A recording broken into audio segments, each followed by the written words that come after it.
Katanya sekarang saya harus hati-hati, harus baca teks, kalau nggak tersesat katanya. Salah ngomong biar aja tapi ya. Kalau nggak salah ngomong nggak seru ya.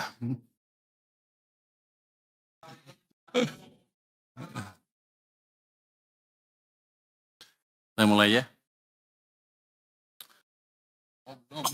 Oh, belum nyala. Jadi apa? Tunggu dulu. Ya udah tunggu listrik dulu nyala ya. Oh, emang dimatiin sengaja. Cabut listriknya tuh biar kita nggak ini jumpa pers. Pak, cabut listriknya. Udah, belum ya? Belum juga.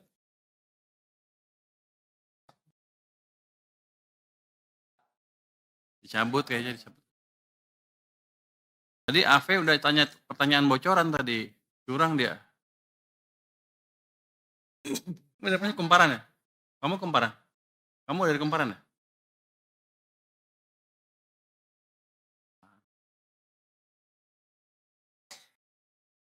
Si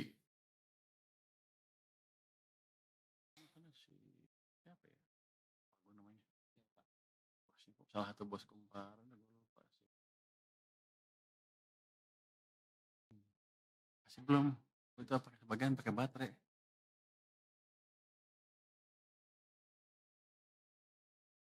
Tadi saya udah makan cabai hijau tuh. Seberang. Seberang yang lu bilang. Enak. Ayam habis 2.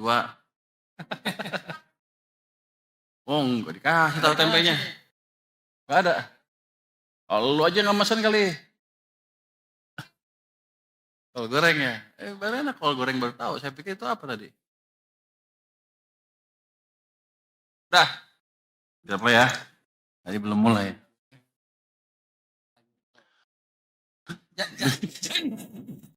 Jangan ke situ. Lain. Assalamualaikum warahmatullahi wabarakatuh. Selamat siang dan salam sejahtera bagi kita semua. Rekan-rekan media yang saya hormati. Hari ini kami akan menyampaikan update APBN kita, kinerja dan fakta hingga akhir September 2025. Saya akan membuka dengan perkembangan perekonomian terkini, global dan domestik, kemudian akan dilanjutkan oleh Wakil Menteri Keuangan Bapak Swahasil yang akan menyampaikan paparan perkembangan realisasi APBN. Setelah itu saya akan tutup dengan kesimpulan. Ada jawab ya? Ada. Nanti kalau tanya boleh yang jawab Dirjen katanya. Next. Kita lihat outlook ekonomi global. Kok nggak lihat? Kita melihat proyeksi pertumbuhan global 2025 sampai 2026 mulai membaik. Meski tensi geopolitik seperti konflik dagang AS Tiongkok dan shutdown pemerintah AS terjadi, kayaknya sepertinya globalnya masih cenderung membaik ya. PMI global tetap ekspansif, mencerminkan keberlanjutan aktivitas manufaktur termasuk di kawasan Asia. India, Arab Saudi, dan Thailand mencatat ekspansi yang solid, sementara beberapa negara maju mulai melambat.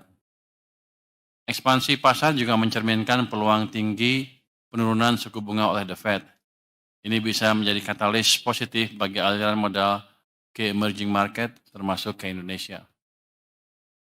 Namun kita perlu waspada, sentimen global sangat rentan terhadap faktor non-ekonomi, termasuk kebijakan fiskal AS yang berdampak pada fluktuasi harga emas sebagai safe haven. Kondisi pasar keuangan global saat ini menunjukkan pemulihan yang relatif stabil, didukung oleh redanya tensi perang dagang serta ekspektasi pemangkasan Fed Funds Rate. Meski rupiah masih terdepresiasi 2,8% secara year to date, kita lihat penguatan signifikan pada IHSG sebesar 16,6%. To the moon katanya. Nanti 2030 ya. Di sisi lain, yield SBN 10 tahun turun tajam 88 basis point jauh lebih dalam dibanding dengan beberapa negara peers. Ini menjadi sinyal positif bahwa persepsi risiko terhadap Indonesia semakin menurun, sekaligus mencerminkan efektivitas bauran kebijakan kita dalam menjaga stabilitas dan daya tarik pasar surat utang domestik. Kalau Anda lihat di situ yieldnya turun 88 basis point. Jadi kepercayaan ke surat utang kita bagus. Untuk saya untung kenapa kalau terbitan surat utang nanti bunganya lebih murah. Jadi cost of capital saya lebih rendah dibanding sebelumnya.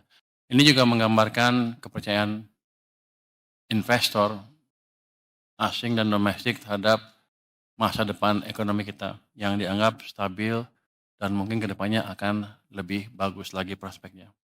Next. Aktivitas ekspor impor masih tetap solid di tengah gejolak global. Surplus neraca perdagangan kumulatif mencapai 32,3 miliar dolar, tumbuh hampir 46% dibanding tahun lalu.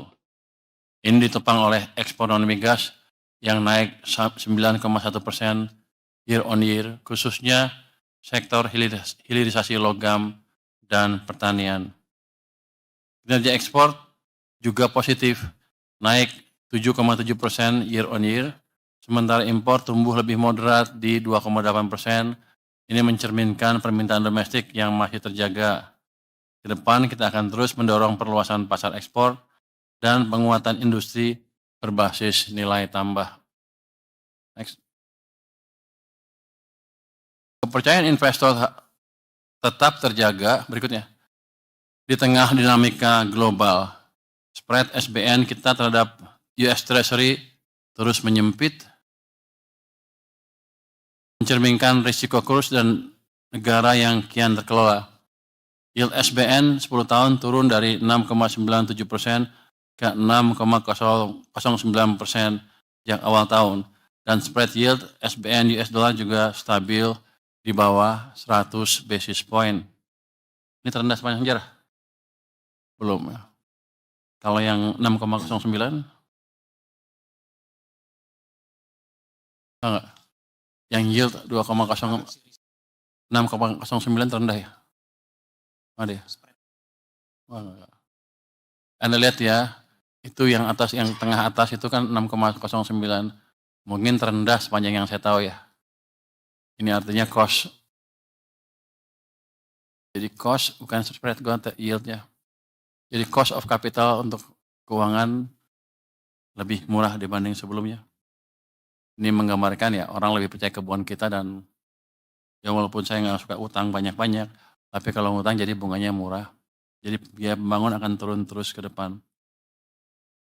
Meskipun terjadi net outflow sebesar 158,6 triliun rupiah, terutama dari SRBI sebagai bagian dari strategi moneter longgar, pasar SBN masih mencatat net inflow sebesar 26,7 triliun rupiah. Hal ini menegaskan bahwa fundamental tetap kuat dan kredibilitas kebijakan kita terjaga di mata pelaku pasar global. Jadi inflow-nya itu positif ya, cukup banyak. Next, itu balik. Itu minat beli investor global membaik dengan gambar tengah tuh ya. Yang garis-garis itu tadinya turun, negatif. Sekarang negatif sudah semakin kecil. Sepanjang tahun ini angka terakhir sudah menunjukkan hanya minus 3%. Kalau lihat negatifnya minus 3 triliun, ini kalau lihat gambarnya, kurvanya itu kelihatan sekali ada perbaikan yang signifikan dalam triwulan keempat ini. Ini sampai dengan 10 Oktober. Jadi sudah ada perbaikan yang dilihat oleh investor di perekonomian kita. Triwulan 3 itu masih negatif besar, 111 triliun, sekarang tinggal sedikit. Jadi saya harap sih ke depannya dengan kebijakan kita yang strong dan pro-growth, asing akan lebih percaya ke kita dan akan banyak lagi, global akan mulai masuk ke sini secara net dalam waktu yang tidak terlalu lama. Next. Kita melihat aktivitas domestik terus menunjukkan ketahanan dan ketangguhan. Penjualan retail tumbuh positif proporsi konsumsi masyarakat terus meningkat, dan PMI manufaktur kembali ke zona ekspansi. Ini menandakan permintaan domestik tetap kuat. Anda lihat yang tuh, yang kiri atas, tren penjualan retail yang tadinya katanya lesu, ini tadinya Agustus turun, September gonjang-ganjing turun sedikit di awal bulan mungkin, tapi habis itu recover, sekarang tumbuhnya 5,8%. Ini betul angkanya ya? Jadi ini tertinggi dalam setahun setengah terakhir. Dalam 6 bulan dan setahun ini juga paling tinggi, dan dibanding tahun lalu sampai dengan pertengahan tuh masih paling tinggi. Jadi kita harapkan tadi kebijakan yang kita gelontorkan ke sistem yang 200 triliun itu mulai memicu juga permintaan masyarakat. Orang kan sanksi katanya, apakah itu bisa menimbulkan demand? Kelihatannya strategi saya betul, demand-nya mulai tumbuh lagi. Jadi perilaku ekonomi kita sesuai dengan di buku-buku teori ekonomi yang betul ya. Kalau dikasih uang cukup, akan tumbuh demand-nya. Terus yang di bawah, proporsi pengeluaran masyarakat untuk konsumsi juga meningkat. Anda lihat tuh 75,1, masih bagus ya segitu ya. Naik sedikit. PMI masih positif walaupun September masih turun. Saya yakin nanti kan kalau manufacturing itu agak delay, dia lihat dulu demand-nya naik apa enggak. Begitu dia naik, tren penjualan 5,8 naik, PMI nanti ke depan akan naik lagi. Jadi supply pun akan mengikuti kenaikan demand. Konsumsi listrik sektor bisnis, industri, dan rumah tangga masih tumbuh, masing-masing 4,7%, 4,1%, dan 0,7% pada September 2025. Ini indikator penting bahwa aktivitas produksi dan jasa masih berjalan aktif di tengah ketidakpastian global. Tapi yang jelas adalah trennya bukan aktif aja, tapi cenderung meningkat. Kita harapkan Oktober, November, Desember akan lebih kencang lagi naiknya. Next, pemerintah menempatkan 200 triliun rupiah kas negara di Himbara untuk memastikan likuiditas ekonomi tetap terjaga. Dengan tingkat bunga rendah, langkah ini mampu mendorong pertumbuhan kredit yang lebih agresif. Kalau kita lihat kan pertumbuhan, angkanya merah itu 13,2 adalah M0-nya atau base money. Anda lihat kan tadinya di 0, ketika kita injek money, kita pindahkan 200 triliun, M0-nya tumbuh sekarang di 13,2%. Itu menunjukkan uang di sistem perekonomian memang bertambah dengan signifikan. Jadi harusnya ke depan ekonominya akan tumbuh juga. Kalau kita lihat yang diserap sebelah kanan ya, sampai akhir September, lebih dari 112 triliun telah disalurkan kembali ke masyarakat dalam bentuk kredit produktif. Artinya, lebih dari separuh dana yang ditempatkan sudah bekerja untuk menopang konsumsi, investasi, dan pertumbuhan ekonomi nasional. Inisiatif ini bukan hanya soal likuiditas, ini soal penciptaan multiplier effect, menurunkan cost of fund, mendorong pembiayaan sektorial, dan menjaga momentum pemulihan. Berikutnya, kalau kita lihat ya, likuiditas sistem keuangan nasional tetap terjaga dalam kondisi ample. Ini betul-betul ample betulan, ample-nya di sistem bukan di tempat lain. Jadi kalau kita lihat di sini, suku bunga Indonesia turun dari 4,59 ke 4,04. JIBOR 7-day juga turun dari 5,17 ke 4,86. Jadi memang uang yang kita gelontorkan sudah bisa menurunkan tingkat suku bunga pasar antar bank. Itu cermin dari Indonesia dan JIBOR tenor 7 hari. Artinya bunga pinjaman juga akan turun nanti pelan-pelan. Jadi impact dari kebijakan kita real. Next.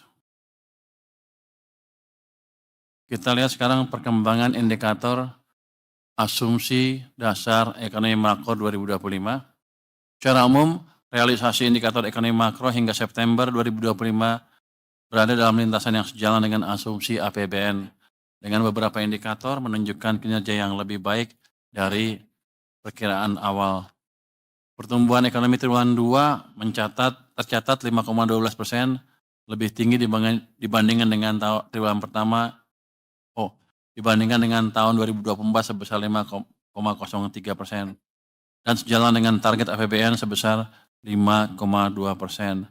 Pertumbuhan didorong oleh konsumsi rumah tangga yang resilient serta investasi, terutama di sektor konstruksi dan hilirisasi industri yang tetap menjadi motor utama. Inflasi umum terkendali di 2,65% sampai dengan September, sedikit lebih tinggi dari target 2,5%, namun masih dalam rentang sasaran. Inflasi volatile food memang mengalami lonjakan sementara, namun tetap dapat direspon melalui penguatan intervensi harga dan stabilisasi administered prices. Ya, barang-barang yang dikontrol pemerintah harganya. Nilai tukar rupiah bergerak relatif stabil di 16.534 rupiah per dolar, masih jalan dengan asumsi APBN sebesar 16.000 rupiah per dolar. Penguatan dolar global dan tensi geopolitik menjadi tantangan, namun dukungan fundamental domestik tetap kuat.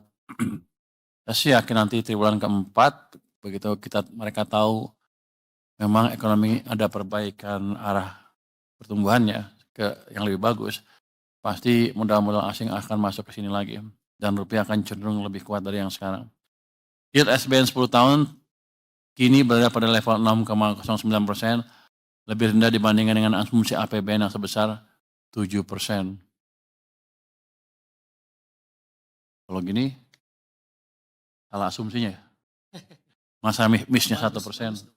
Ya kita untung, tapi dia berarti kerjanya jelek tuh. Dia melakukan prediksinya salah. Tapi untuk kita bagus, jadi biaya kita lebih murah.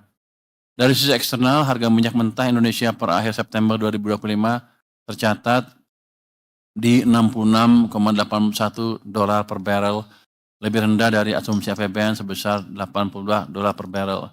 Ini memberikan ruang fiskal terhadap beban subsidi energi.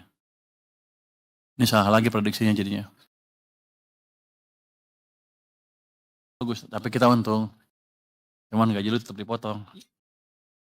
Nggak boleh ngomong gitu. Sementara itu, lifting minyak dan gas masih di bawah target APBN, masing-masing mencapai 580.000 barrel per hari untuk minyak dan 974.000 barrel oil equivalent per day untuk gas. Namun demikian, upaya peningkatan investasi dan teknologi produksi terus dilakukan untuk mengejar target jangka menengah. Next. Sampai dengan akhir triwulan ketiga 2025, kinerja APBN tetap terjaga dengan defisit 1,56% PDB dan keseimbangan primer yang positif. Pendapatan negara hingga akhir September 2025 tercatat sebesar 1.863,3 triliun rupiah atau telah mencapai 65,0% dari outlook yang ditetapkan. Meskipun lebih rendah dibandingkan periode yang sama tahun lalu secara nominal, tekanan ini terutama bersumber dari penurunan harga komoditas global yang mempengaruhi penerimaan perpajakan, khususnya di sektor migas dan tambang. Penerimaan perpajakan mencapai 1.516,6 triliun rupiah, terkontraksi sebesar 2,9% year on year, dengan penerimaan pajak sebesar 1.295,3 triliun rupiah dan bea cukai sebesar 221,3 triliun rupiah. Penurunan harga komoditas seperti batubara dan sawit menyebabkan penerimaan PPH, badan, dan PPN dalam negeri sedikit tertahan. Namun, sektor manufaktur dan jasa masih memberikan kontribusi positif terhadap penerimaan. Dari sisi belanja negara, realisasi mencapai 2.234,8 triliun rupiah atau 63,4% dari outlook. Belanja pemerintah pusat tumbuh tipis, sedangkan transfer ke daerah telah terrealisasi 648,4 triliun rupiah atau 74,6% dari pagu. Efektivitas belanja didorong oleh pelaksanaan program prioritas, bansos, dan belanja modal infrastruktur. Hingga September 2025, defisit anggaran tercatat sebesar 371,5 triliun rupiah atau setara 1,56% terhadap PDB, lebih rendah dari outlook tahun penuh sebesar 2,78% PDB. Keseimbangan primer masih mencatat surplus 18 triliun rupiah, menunjukkan konsolidasi fiskal yang terus berlanjut.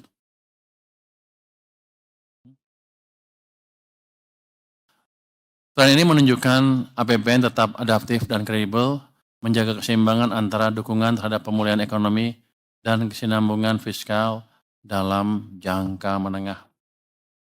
Next.